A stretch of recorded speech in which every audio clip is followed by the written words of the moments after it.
आज मेरी शादी थी और आज मैं बहुत ज्यादा खुश थी। खुश होती हुई क्यों ना हर लड़की अपनी शादी के दिन बहुत ज्यादा खुश होती है, उसी तरीके से मैं भी बहुत ज्यादा खुश थी। शादी के बाद जब विदा होकर ससुराल आई, रात को अपने कमरे में बैठी थी। मुझे इंतजार था मेरा पति अभी कमरे में आएंगे और मैं इंतजार करते करते सो गई। मेरे सुहाग रात के दिन कुछ ऐसा हुआ जो कभी मैंने सपने में भी नहीं सोचा था। मेरे शादी के 10 दिन हो चुके थे, लेकिन अभी तक हम पति पत्नी के बीच ऐसा कुछ भी नहीं हुआ था जो हर लड़की अपने दिल में पति की अरमान जगाए रखती है। मैंने सोचा आज रात को मैं बिल्कुल भी नहीं सोऊंगी और देखूंगी कि मेरा पति आखिर रात को मेरे कमरे में क्यों नहीं सोता है। मैंने बहाना बनाकर बेड पर लेट गई थी। थोड़ी देर के बाद मेरा पति कमरे में आया, दरवाजे को बाहर से सटा दिया। मैं भी धीरे से उठकर अपने पति के पीछे लग गई। उसके बाद से मेरे पति ने जो हरकत की उसे देखकर तो मेरे पैरों तले से जमीन निकल गई, क्योंकि मेरा पति तो अपने ही बहन के साथ एक बेड पर। मुझे वह सब बात याद आने लगा जो मेरी नंद मुझे शादी के दिन बोली थी। मेरी नंदी मुझे कमरे में छोड़ने आई, मुझे बेड पर बैठाकर कहने लगी, भाई को आज की रात इस कमरे से बाहर मत निकलने देना वरना। उसकी अजीबो गरीबो बात पर मैं तंग रह गई, लेकिन कुछ बोल ना सकी, बस चुप रह गई और सोचने लगी इसका दिमाग खराब है। भला शादी की पहली रात कोई पति अपनी पत्नी को छोड़कर कहाँ जाएगा। वह मुझे अजीब से अंदाज में देखते हुए चली गई। थोड़ी देर में मेरा पति अंदर आ गया, वह बहुत जल्दी में था। उसने कमरे में आते ही अलमारी से एक डिब्बी निकाली और मुझे देखकर कहने लगा, इसमें तुम्हारी मुंह दिखाई का गिफ्ट है, मैं अभी जा रहा हूँ, सुबह बात करते हैं। वह बात खत्म करके जा चुका था और मैं सदमे की हालत में बैठी रह गई। यह सब अनान फनान में हुआ था और मुझे कुछ कहने का मौका भी नहीं मिला था। मुझे अचानक ही अपनी ननद की बात याद आ गई। उसने कहा था कि अपने पति को अपने पास रखना, नहीं बाहर मत जाने देना। उसका मतलब तो यही था कि उसे मालूम था कि आज की रात भी मेरा पति बाहर जाने वाला है, वह मेरे साथ रात नहीं बिताने वाला। यह सब सवाल मेरे दिमाग में आते चले गए और यह सब सवाल मेरे दिमाग में शक भी पैदा कर रहे थे, मेरे साथ कुछ गलत तो नहीं होने वाला। मैं इस परिवार को अभी ठीक से जानती तक भी नहीं थी, ननद से भी बस 4 मुलाकात ही हुई थी और मैं उसको अभी तक समझ नहीं पाई थी। दूसरी तरफ सुमित था, उसे तो मेरे पास बैठना चाहिए था। आज तो हमारी सुहागरात थी, मुझसे प्यार मोहब्बत की बातें करता, जबकि हुआ तो मुझे छोड़कर ना जाने कहाँ जा चुका था। यह शादी रिश्ते कराने वाली एक मुंह बोली आंटी ने कराई थी। मेरी माँ चाहती थी कि मेरी शादी किसी ऐसे जगह पर हो जहाँ ससुराल वालों का झंझट ना हो। जानने वालों में तो मेरे जोड़ का रिश्तेदार नहीं था और आसपास से जो लोग रिश्ते के सिलसिले में आते थे उन्हें मेरी माँ खुद मना कर देती थी। कहती, मैं अपनी बेटी की शादी ऐसे खानदान में करूंगी जहाँ लड़का अकेला हो ताकि मेरी बेटी राज करे। मेरी माँ ने खुद 20 साल तक जॉइंट फैमिली में गुजारे थे और वहाँ रोज लड़ाइयाँ आ ही होती थी। मेरी भाभी और मेरी दादी ने मेरी माँ का जीना दुश्वार कर रखा था। जितने साल उस घर में रहे हमें दिमागी आराम नहीं मिल सकता था। मौसी पहुंच जाती तो कभी भाभी या फिर दादी जी, जरा सी बात पर घर में हंगामा मच जाता था। इसमें बचने के लिए ही मेरी माँ ने मेरे पापा पर जोर डाला कि अलग घर में रहो। मेरे पापा अपनों से अलग नहीं होना चाहते थे, यहाँ तक कि एक दिन उन्होंने खुद उस घर से निकलने का फैसला कर लिया। उस दिन मेरी बहन की सिलसिले में कुछ लोग आए थे और यह बातचीत भाभी और दादी को गवारा नहीं थी। उन्होंने जानबूझकर घर में लड़ाई शुरू कर दी और ऊंची आवाज में मेरी बहन पर झूठे इल्जाम लगाने लगे। वो लोग अच्छे खाते पीते लोग थे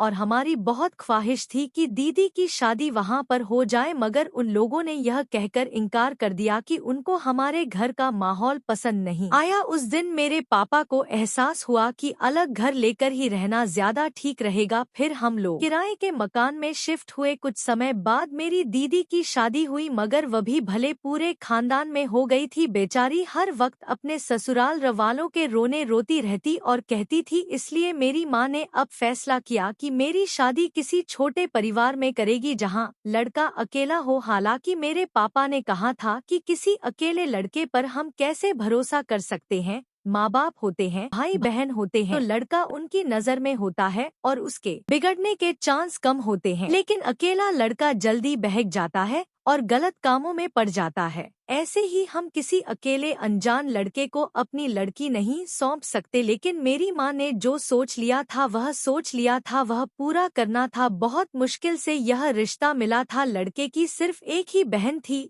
और वह अच्छे खाते पीते लोग थे। माँ को यह रिश्ता बहुत पसंद आया, इसलिए रिश्ते वाली से कहा जो भी हो मेरी बेटी का वहीं पर रिश्ता पक्का करवाओ। नसीब में यही था, इसलिए यही शादी हो गई। मैंने अपनी माँ से भी कहा था कि अनजान लोग हैं इसलिए अच्छी तरह से पता करवा ले, मगर अम्मा ने कहा कि मैंने सब पता करवा लिया है, लड़का बहुत ही अच्छा है। अब मैं सोचकर परेशान हो रही थी कि शादी की पहली रात मुझे सुमित यूं ही छोड़कर कहाँ चला गया। ऐसा तो तभी होता है जब दूसरा किलिस किसी गलत काम में पड़ा हुआ हो, यानी कि पति का कहीं दूसरी औरत से चक्कर। सारी रात मेरी परेशानी में गुजरी और मैं अपनी पति का इंतजार करती रही, लेकिन वह नहीं आया। सुबह 7 बजे मैंने सोचा कि अपने नंद से जाकर पूछती हूँ, उसे तो जरूर पता होगा कि उसका भाई कहाँ है। मैंने अपने नंद के कमरे के दरवाजे पर दस्तक दी और यह देखकर मेरे चेहरे का रंग उड़ गया कि दरवाजा तो मेरे पति सुमित ने खोला था। मैं एकदम चौंक गई। वह अपने बहन की कमरे में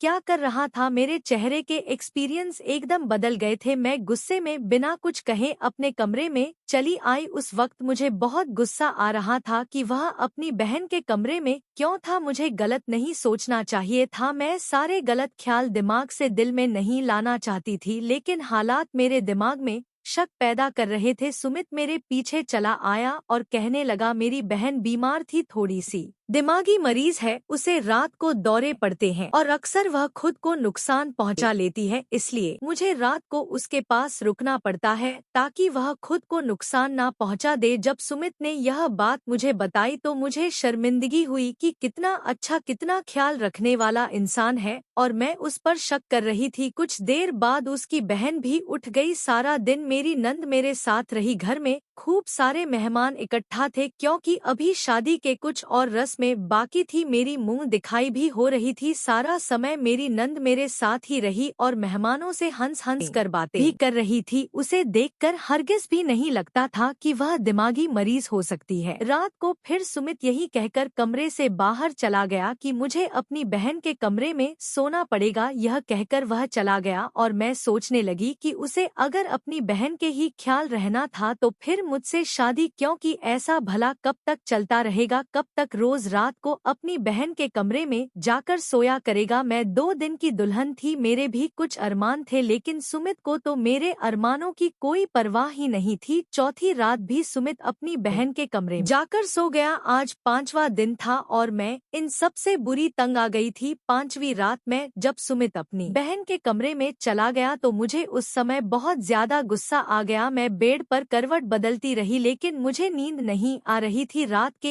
1 बजे जाकर मैंने अपनी ननद के कमरे का दरवाजा खटखटाया, लेकिन शायद वह दोनों गहरी नींद में सोए हुए थे। उन्होंने दरवाजा नहीं खोला। यह सब क्या हो रहा था? वह दरवाजा क्यों नहीं खोल रहे थे? मुझे बहुत कुछ आ रहा था। काफी देर दरवाजा खटखटाने के बाद मैं अपने कमरे में आ गई। सुबह जब सुमित कमरे में आया तो मैं उस पर बरस पड़ी और पूछा कि कल रात तुमने दरवाजा क्यों नहीं खोला? तो मुझे तसल्ली देते हुए कहने लगा कि मैं गहरी नींद में सो गया था इसलिए पता नहीं चल सका। मैंने सुमित से कहा कि तुम अपनी बहन के कमरे में सोते हो तो दरवाजा लॉक क्यों होता है? दरवाजा खुला रखा करो। मेरे सवाल पर वह खला गया और एकदम घबरा गया। कहने लगा तुम्हें बताया तो था कि वह दिमागी की मरीज है और उसे दौरे पड़ती हैं, इसलिए उसकी सुरक्षा को ध्यान में रखते हुए मैं कमरे को लॉक कर लेता हूँ। लेकिन मैं किसी भी तरह सुमित का पीछा छोड़ने को तैयार नहीं थी। मैंने कहा तुम्हें यही डर है, मैं तुम्हारी बहन के साथ सो जाया करूंगी, उसका ख्याल रखूंगी, तुम अपने कमरे में रहो। मेरा ऐसा कहने पर सुमित का मुंह खुला का खुला रह गया। उसे अब कुछ कहने के लिए बचा ही नहीं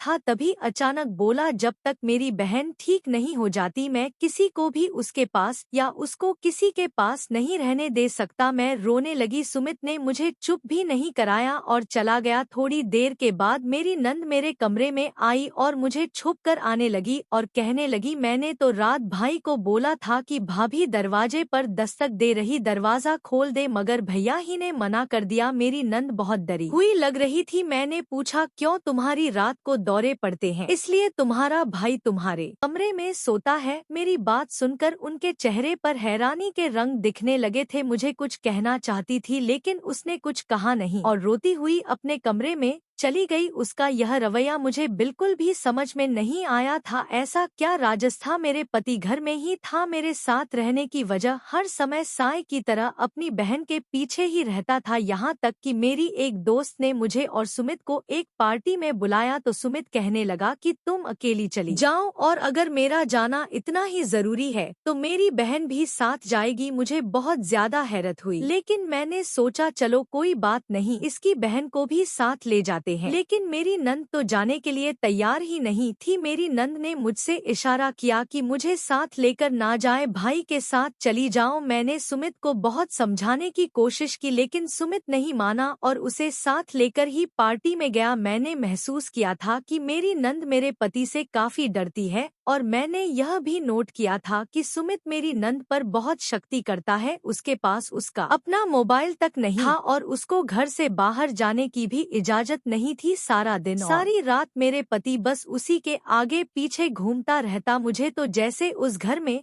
लाकर भूल ही गया था। एक दिन मैंने सुमित से कहा कि तुम्हारी बहन को दौरे पड़ते हैं तो चलो उसे किसी डॉक्टर के पास लेकर चलते हैं। सुमित कहने लगा तुम्हें चिंता करने की कोई जरूरत नहीं है, मैं उसको दवा खिला रहा हूँ, उसका इलाज चल रहा। उस दिन दोनों भाई बहन कहीं गए हुए थे कि मुझे एकदम अपने नंद के कमरे की तलाशी लेने का ख्याल आया और उसके कमरे में गई तो ना तो कोई गोलियां मिली ना ही कोई रिपोर्ट। तो मेरा पति मुझसे झूठ क्यों बोल रहा था कि उसका इलाज करवा रहा था? अगर ऐसा होता तो कमरे में कुछ ऐसा जरूर मिलता जिससे यह बात साबित होती कि मेरी नंद को दौरे पड़ते हैं। अब मुझे सुमित पर शक होने लगा था। डॉक्टर के पास ले जाने वाली बात भी सुमित ने ही नहीं मानी थी। मैं सोचने लगी अब मुझे क्या करना चाहिए। मैंने उसके कमरे की चाबी छुपा ली और कमरे में आ गई। वह दोनों शाम को वापस आए। मेरे पति ने आते ही मुझसे कहा अब तुम्हारी परेशानी बहुत जल्द खत्म होने वाली है, बस कुछ ही दिनों की बात है। मेरी नंद के चेहरे को देखकर ऐसा लग रहा था जैसे वह रोती रही है। रात को फिर सुमित अपने बहन के कमरे में चला गया लेकिन मैंने सोच लिया था कि मैं सारी सच्चाई जानकर रहूंगी। आखिर मेरे पति और मेरी नंद बंद कमरे में अकेले रहते हैं। क्या है? चाबी तो मैंने छुपा ही ली थी। मैंने जल्दी से चाबी निकाली। रात का 1 बज रहा था। मैं जल्दी से कमरे का लॉक खोलकर अंदर चली आई। सामने का मजार देखकर मेरे ऊपर की सांस ऊपर और नीचे की नीचे रह गई। मैंने देखा कि मेरे पति ने मेरी को रस्सियों से बांध कर रखा है और उसका सर अपने कंधों पर लेकर सो रहा है। मेरी नंद शायद जाग रहे थी। मुझे देखकर इशारा करके बाहर जाने को कहा। मैंने उसे देखकर तंग रह गई थी। मैं सुमित को जगाकर पूछना चाहती थी यह सब क्या है, मगर जब मेरी नंद ने मेरे सामने हाथ जोड़ दिए तो मैं बाहर आ गई। अपनी ननद की हालत देखकर मैं सदमे में आ गई थी। अब तो मुझे मेरी नंद दिमागी मरीज लग रही थी, बल्कि सुमित दिमागी मरीज लग रहा था। पूरी रात मुझे नींद नहीं आई। मेरे दिलो दिमाग में हजारों सवाल चल रहे थे। मैं सुमित से पूछना चाहती थी कि आखिर उसने अपनी बहन को बांध कर क्यों रखा है। इसी उलझन में पूरी गुजर गई। सुबह होते ही मैंने बहाना बनाकर अपनी नंद को अपने कमरे में बुलाया और उससे पूछा कि रात को जो कुछ मैंने देखा यह सब क्या था। तो मेरी नंद मेरी बात सुनकर रोने लगी और कहने लगी जब से माँ पापा इस दुनिया से गए हैं मेरे भाई का रवैया मुझसे बदल गया है। सारी प्रॉपर्टी पर अपना हक समझते हैं और रोज मुझसे कहते हैं अपने हिस्से की दौलत मेरे नाम कर दो। मेरा पापा अपनी सारी दौलत ही हम दोनों भाई बहन के नाम कर गए हैं। मैं मना करती हूँ तो मुझे मारते हैं और मुझे परेशान करते हैं। रात को मुझे रस्सियों से बांध देते हैं। वो मुझे हर पर तकलीफ देते हैं जिससे कि मैं डर जाऊं और अपने हिस्से की प्रॉपर्टी उनके नाम पर दूं, मगर मैं ऐसा हरगिज नहीं करूंगी। अगर मैंने भाई को सारी प्रॉपर्टी दे दी तब भी भाई अपने पास नहीं रखेंगे। मेरे भाई गलत आदतों में पड़ा हुआ है, वह सारी दौलत उड़ा देना। अपनी ननद के मुंह से यह सब बातें सुनकर मेरा सर चकरा गया, मेरी नसें फटने लगी। मेरा सुमित इतना गंदा आदमी हो सकता है, मैंने सपने में भी नहीं सोचा था। अगर रात को मैं अपनी आंखों से यह सब कुछ देख ना लेती तो शायद मैं अपनी ननद की बातों पर विश्वास भी ना करती, लेकिन हकीकत तो मैंने खुद अपनी आंखों से देख ली थी। मेरी नंद मुझसे लिपट कर रोने लगी, भाभी मुझे यहाँ से कहीं भेज दो, मेरी जान बचा लो, नहीं तो मेरा भाई मुझे जान से मार देगा, मेरी जान बचा लो, मैं आपके आगे हाथ जोड़ती हूँ। मुझे इस घर से कहीं दूर भगा दो। अब मैं इसको क्या कहती, उसे चुप कराया और मैं सोच में पड़ गई कि अब मैं क्या करूं। थोड़ी देर बाद सुमित मेरे पास आया और कहने लगा, मैंने अपनी बहन का रिश्ता तय कर दिया है। कल मैं उसको लड़का दिखाने लेकर गया था, अगले हफ्ते को मैं अपनी बहन को विदा कर दूंगा। मैं यह सुनकर हक्का बक्का रह गई। मेरी नंद तो कुछ और कह रही थी कि उसका भाई उसकी शादी किसी बूढ़े से करवा रहा था और बदले में उसे पैसे मांग रहे थे, और यह तो कह रहा था कि किसी लड़के से रिश्ता ले लिया है। यह सब क्या था? मेरा पति कहने लगा, मैं बस यही चाहता हूँ कि अपनी बहन की जिम्मेदारियों से फ्री हो जाऊं। मैं अपनी बहन से बहुत प्यार करता हूँ। माँ बाबा के बाद हम दोनों भाई बहन ही एक दूसरे का सहारा है। अपनी बहन की जिम्मेदारी से फ्री होकर अपनी माँ बाप को दिए हुए वादों से फ्री हो जाऊंगा। सुमित के मुंह से यह बातें सुनकर मुझे हैरत के झटके लग रहे थे। क्या मेरा पति सुमित झूठ बोल रहा था? कितनी साफ सफाई से झूठ बोल रहा था कि वह अपनी बहन को बहुत प्यार करता है। मुझे कुछ भी समझ नहीं आ रहा था कौन झूठ है कौन सच्चा है। यह दोनों ही भाई बहन बहुत अजीब है। मेरे लिए यह फैसला करना मुश्किल था कि कौन सच बोल रहा है। सुमित ने मुझे उस लड़की की फोटो भी दिखाई थी। लड़का तो देखने में बहुत ही हैंडसम था और उम्र भी ज्यादा नहीं, यही 19-20 साल की उम्र थी कि जब मैंने यही बात अपनी ननद को बताई तो वह रोते हुए कहने लगी कि भाई झूठ बोल रहा है। भाई एक 60 साल के बुढ़े से ही मेरी शादी तय की है, बदले में वह बुढ़ा भाई को ढेर सारे पैसे देगा जिससे भाई अपने बिजनेस को बढ़ाना चाहते हैं। शादी के नाम पर मेरे भाई मुझे बेच रहे हैं, मैं क्या करूं? यह कहकर मेरी नंद सिसक सिसक कर रोने लगी और मुझसे मदद मांगने लगी। मैं मदद करती, मुझे तो खच समझ में नहीं आ रहा था और अभी मेरी शादी को टाइम ही कितना हुआ था। मेरे नंद बार बार कह रही थी कि भाभी मुझे सब इस घर से कहीं भगा दो। मैंने अपनी नंद से कहा, अगर मैं तुम्हें यहाँ से भगा दूं तो तुम कहाँ जाओगी? कहने लगी, अपनी एक दोस्त के घर चली जाऊंगी, एक वकील है मुझे बचा लेगी। मेरे पास तो फोन भी नहीं है, वरना उसको अब तक मदद के लिए बुला चुकी होती। कि मैंने उसे अपना फोन दिया कि वह अपने दोस्त से बात कर ले। उसने मेरे सामने ही अपनी दोस्त से बात कही, लेकिन उसने ज्यादा बात नहीं की थी, बस सारी बातें की थी कि मेरी भाभी मुझे घर से किसी न किसी तरह निकाल देंगे और फिर मैं तुम्हारे घर आ जाऊंगी। उसने अपनी सहेली से कहा कि तुम मेरी मदद जरूर करना, मुझे विश्वास है कि तुम मेरा साथ जरूर दोगी। अपने नंद के बहुत ज्यादा गिड़गिड़ा पर मैं अपनी नंद की मदद करने के लिए तैयार हो गई थी, लेकिन अंदर ही अंदर मेरा दिल घबरा रहा था। फिर तय यह हुआ कि मैं सुमित को नींद की गोलियां दूध में मिलाकर पिला दूंगी। सुमित के सोने के बाद किसी बहाने उस रात को अपनी गाड़ी में छुपाकर उसकी दोस्त के घर पर छोड़ दूंगी, क्योंकि ड्राइवर को भी सुमित ने सख्त आदेश दे रखे थे कि मेरी बहन कभी बाहर नहीं जाने पाए। जैसे ही रात के 10 बजे मैंने सुमित के दूध में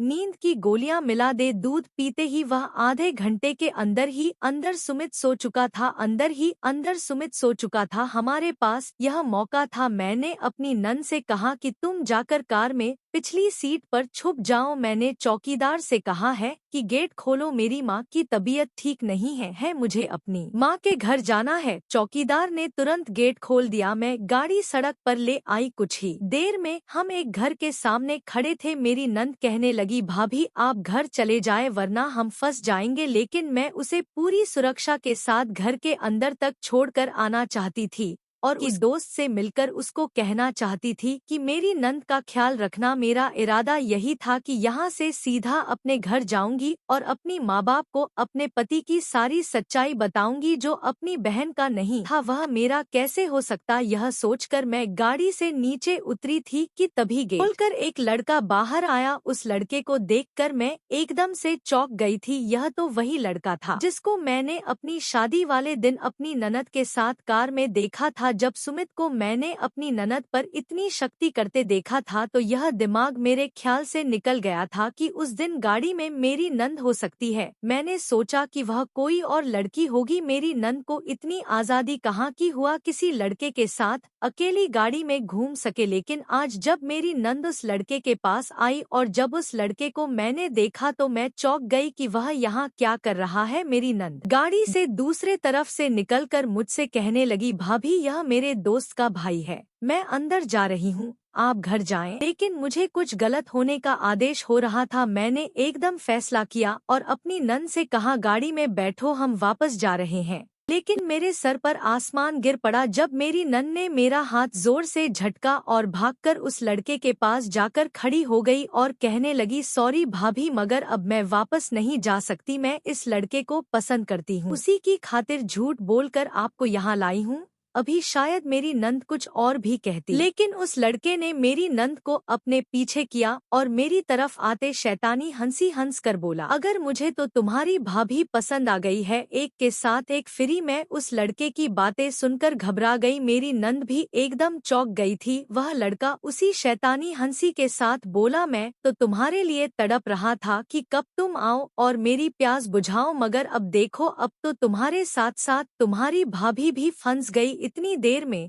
मैं गाड़ी से उतर आई थी और अपनी ननद का हाथ पकड़कर उसे गाड़ी में बैठाने लगी थी कि तभी उस लड़के ने मेरा हाथ पकड़ लिया और मुझे घर के अंदर खींचने लगा। मेरी नन्या गुस्से में आकर उसके मुंह पर एक थप्पड़ मार दिया और कहा, धोखेबाज, तुमने मुझे धोखा दिया। तुम्हारी खातिर मैंने अपने इतने प्यार करने वाले भाई को धोखा दिया। जैसे ही मेरी नंद ने उस लड़के को थप्पड़ मारा तो उस लड़के ने फोन करके 2 और लड़कों को बुला लिया। मुझे उन लोगों के इरादे खतरनाक लग रहे थे। मैंने यहाँ आकर बहुत बड़ी गलती कर दी थी। वह मुझे और मेरी नंद को खींचकर अंदर ले जा ही रहे थे कि उसी वक्त पुलिस के हरन बजने लगे। पुलिस के साथ साथ अपने पति को आते देखकर मैंने भगवान का धन्यवाद किया, जैसे मेरी जान में जान आ गई थी। पुलिस तुरंत उन लड़कों को पकड़ कर ले गई। मैं हैरान थी कि मेरे पति सुमित को नींद की गोलियां दी थी, फिर वह यहाँ कैसे आए। सुमित कहने लगा, मेरी बहन की महीने पहले इस लड़के से मुलाकात हुई थी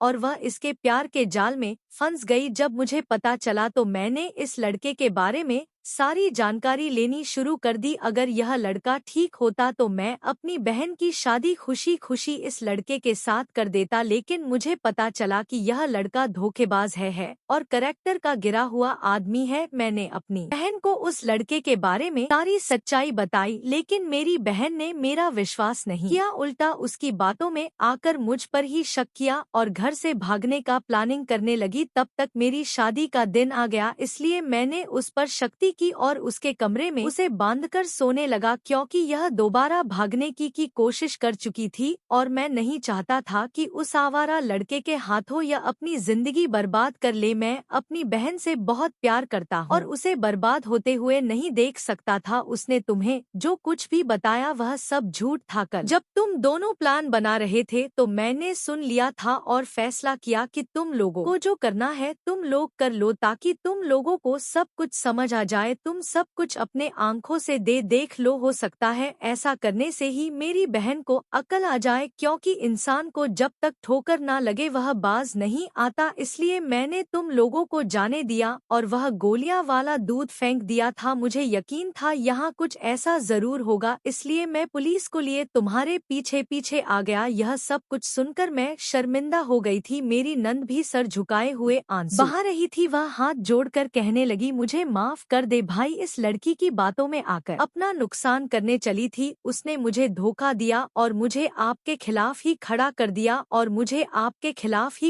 दिया मेरे ननद ने मुझसे भी माफी मांगी। मैंने और सुमित ने उसे माफ कर दिया, क्योंकि उसे एहसास हो गया था यही बहुत है। कुछ दिनों बाद हमने उसकी शादी कर दी। आज वो अपने घर में खुश है और मैं अपने पति सुमित के साथ खुश हूँ। मेरा पति सुमित एक अच्छा भाई होने के साथ साथ एक अच्छा पति भी है और साथ ही एक बहुत अच्छा इंसान भी है। ऐसे अच्छे इंसान किस्मत वालों को ही मिलते हैं और मैं बहुत किस्मत वाली थी कि सुमित जैसा पति मुझे मिला। इसलिए बड़ों का फैसला सर आंखों पर होता है, इसलिए कभी भी हमें अपने परिवार की बातों को नहीं टालना चाहिए। हमारी एक छोटी बेटी और हम अपनी बेटी से बहुत मोहब्बत करते हैं और अपनी जिंदगी को खुशी खुशी गुजार रहे हैं।